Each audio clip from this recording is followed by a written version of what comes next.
नाजरीन अस्सलाम वालेकुम। मेरा नाम डॉक्टर दाऊद ख़ान है और आप देख रहे हैं दाऊद टी। नाजरीन, मैं आपको बताऊंगा डॉक्टरी कैसी करनी है, अपने घर वालों की, अपने मोहल्ले वालों की खिदमत कैसी करनी है। मैं आपको डॉक्टरी सिखाऊंगा, तमाम मेडिसिन के बारे में भी बताऊंगा, फार्मूला भी बताऊंगा।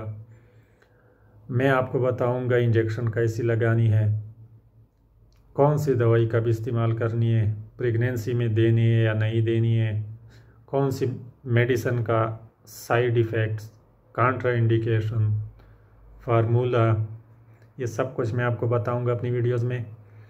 उसके बाद मैं आपको प्रैक्टिकली स्टिच करना, उसके बाद कैथेटर लगाना, उसके बाद कैनोला लगाना, ये सारी चीज़ें मैं आपको बताऊंगा।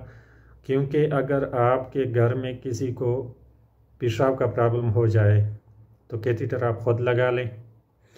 उसके बाद कैथेटर निकालनी है तो वो भी आप ख़ुद निकाल सकते हैं, किसी के पास जाने की ज़रूरत नहीं है, किसी डॉक्टर को बुलाने की ज़रूरत नहीं है। इस तरह अगर किसी को कट लग जाए तो वो भी आप ख़ुद घर में कर सकते हो। स्टिच कैसे करेंगे सब कुछ मैं बताऊंगा। सबसे पहले हम शुरू करेंगे मेडिसिन के बारे में। मेडिसिन में सबसे पहले मैं आज 2 फार्मूले बताऊंगा। Number 1 Calpol, paracetamol. कालपोल, इसका फार्मूला क्या है? पैरासीटामोल। उसके बाद कालपोल के कुछ मैं इंडिकेशन बताऊं, ये इस्तेमाल किस चीज़ के लिए होती है, इसका क्या फंक्शन है, किन लोगों को देनी चाहिए और किन लोगों को नहीं देनी चाहिए। हर जगह जब आप देखेंगे कोई फार्मूला, नाम उसका कोई भी हो, फेब्रोल, कालपोल, पेनाडोल, अगर उसके नीचे लिखा हो पैरासीटामोल, जैसे कि इसके भी नीचे लिखा है पैरासीटामोल, तो समझो ये पैरासीटामोल है। हर बोतल के नीचे लिखा होता है, नाम कोई भी हो लेकिन नीचे होगा पैरासीटामोल। पैरासीटामोल बेसिकली दर्द के लिए यूज़ होती हैं। उसमें आपके जिस्म का दर्द, सर दर्द, दांत दर्द, हड्डियों का दर्द, उसके बाद जितने भी दर्द है, फीवर में भी इस्तेमाल होती है, बुखार में, सर दर्द में, और इसमें सिरप भी आते हैं, इसमें टेबलेट भी होती हैं और इसमें आजकल इंजेक्शन भी आते हैं। इसमें छोटे इन्फ्यूजन 100 ml भी आते हैं। तो आप अगर किसी कोई इंजेक्शन देखेंगे उसके नीचे होगा पैरासीटामोल, तो आप समझ जाएंगे कि ये बुखार के लिए बेसिकली जो हमारे डॉक्टर्स इस्तेमाल करते हैं वो ख़ासकर पैरासीटामोल ग्रुप सर दर्द और बुखार में इस्तेमाल करते हैं। अगर किसी को बहुत ज़्यादा बुखार हो तो उसको गोली 1 दे सकते हैं, या 1 से कंट्रोल ना हो जाए तो 2 दे दे।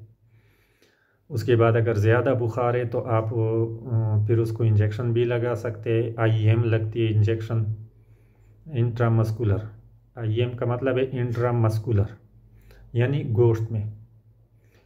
और उसके बाद जो इन्फ्यूज़न होती हैं, अगर किसी का बुखार बहुत ज़्यादा है, कंट्रोल नहीं हो रहा, तो फिर आपको उसको इन्फ्यूज़न लगा सकते हैं। अगर बड़ा है कोई तो उसके लिए फुल इन्फ्यूज़न लगा सकते हैं, अगर छोटा है तो उसको कैनोला लगा के सिरिंज में आप दे सकते हैं। रोज़ाना 3 दफ़ा या 4 दफ़ा उम्र के हिसाब से देंगे। 5 साल का है तो 2-2 सिरिंज दिया करें, 3 मरतबा रोज़ाना। 10 साल तक 3-3 सिरिंज दिया करें, 3 मरतबा रोज़ाना। और ये इस्तेमाल कब कर सकते हैं? अगर कोई मरीज़ है और उसकी प्रेगनेंसी है, प्रेगनेंसी में भी इस्तेमाल होती है, लेकिन प्रेगनेंसी के आखिरी महीने में पैरास्टामोल या कोई भी दर्द की चीज़ आप इस्तेमाल नहीं कर सकते। इसकी वजह क्या है?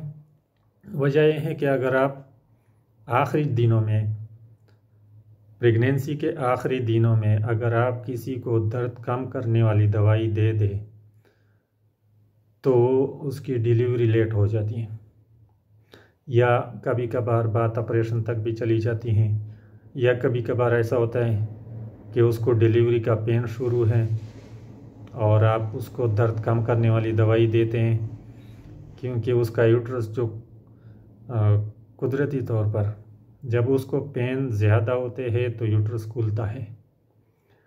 अब इस दौरान आपने वो इंजेक्शन देने हैं जो दर्द को और भी बढ़ाए, ना कि दर्द को कम करे। दर्द को अगर आपने कम किया तो क्या होता है कि जो उसका यूट्रस डिलीवरी के लिए तैयार हो जाता है, खुल जाता है, उसको फिर आपने दर्द कम करने वाली दवाई से बंद कर दी। तो काउंटर इंडिकेशन इसका मतलब ये है कि ये दवाई आप किस मरीज़ को बिल्कुल नहीं दे सकते। जैसे कि इसमें भी लिखा है काउंटर इंडिकेशन, अगर आपको नज़र आ रहा है तो काउंटर इंडिकेशन आप खुद भी पढ़ सकते हैं। इसमें लिखा होता है Calpol is contraindicated in patients with known hypersensitivity to paracetamol R। काल्पोल उन लोगों को आप बिल्कुल नहीं दे सकते जिनको इनसे एलर्जी है।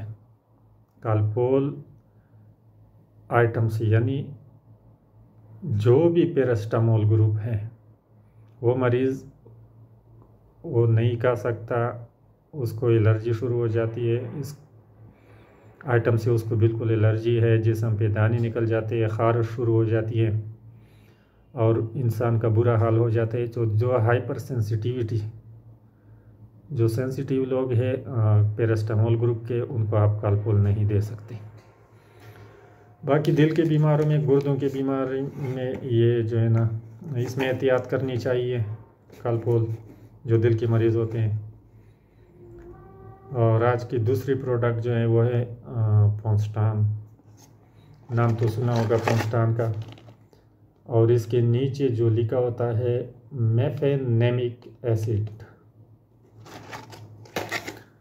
काल्पोल में पोंस्टान में बेसिकली दो कैटेगरीज में आती है, पोंस्टान प्लेन और पोंस्टान फोर्ट। पोंस्टान प्लेन जो होती है वो 250 मिलीग्राम की होती है, और जो पोंस्टान फोर्ट होती है वो 500 mg की होती है।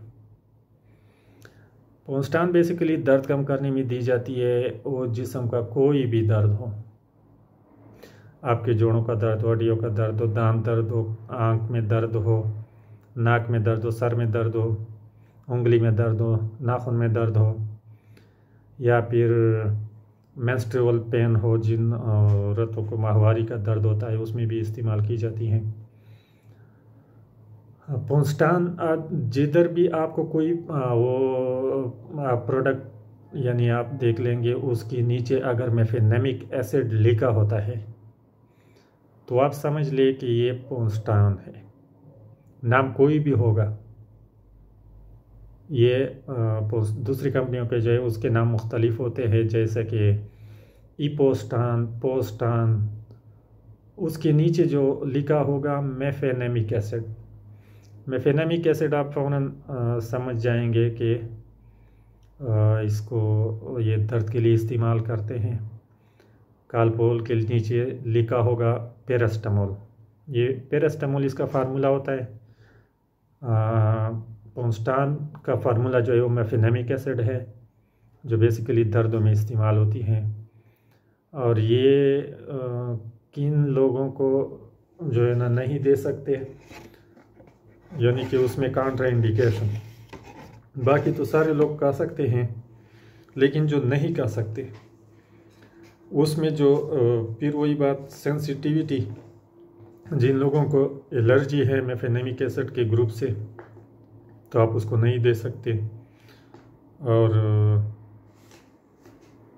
उसके बाद दिल के मरीज़, किडनी के मरीज़, इनके लिए स्पेशल इसका ख्याल रखना है। इन मरीज़ों को भी आप नहीं दे सकते। और उसके बाद जो प्रेगनेंसी का मैंने बता दिया कि प्रेगनेंसी में आप दे सकते हैं, पहले 3 महीने में नहीं दे सकते, उसके बाद चौथे महीने से छठे महीने 9वें महीने तक दे सकते हैं। लेकिन जो आखिरी 10 दिन या आखिरी महीना जो औरत का शुरू हो जाता है और इसकी प्रेगनेंसी होने वाली होती है, तो उस दौरान आप कोई भी दर्द की दवाई नहीं दे सकते, ख्वाह उसको बुखार हो या जो कुछ भी हो। एनाल्जेसिक ग्रुप में हम सबसे पहले तमाम एनाल्जेसिक्स वो बताएंगे। उसके बाद हम जो है एंटीबायोटिक ग्रुप में आएंगे। उसके बाद हम आएंगे कार्डियोवैस्कुलर ग्रुप में। और उसके बाद प्रैक्टिकली जो चीज़ें होती है, ये सारे स्टेप बाय स्टेप मैं आपको बताता रहूँगा। देखते रहिए दाऊद टीवी। जो लोग चैनल पर नए हो, चैनल को सब्सक्राइब करें और बेल की घंटी को भी दबाएं, ताकि मेरी हर आने वाली वीडियो आपको बर वक्त मिलती रहे। अल्लाह हाफिज़।